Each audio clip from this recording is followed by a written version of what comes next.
বগুড়া একটি চমৎকার দেশ, যেখানে একটা জিনিস সবচেয়ে বেশি পাওয়া যায়। বলেন তো কি?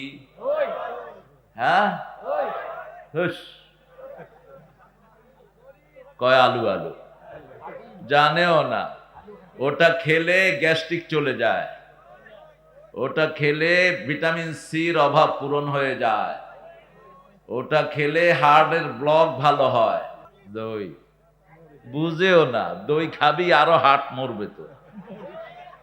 দইয়ের ভিতরে এত চিনি দেয়, মনে হয় চিনি খাচ্ছি। এই কি মরিচ? কাঁচা মরিচ। এতক্ষণ পরে বলেছে কাঁচা মরিচ পৃথিবীর একটা শ্রেষ্ঠ নেয়ামত। কত রকমের কাঁচা মরিচ আছে, আপনি গনেও সারা জীবনে শেষ করতে পারবেন না।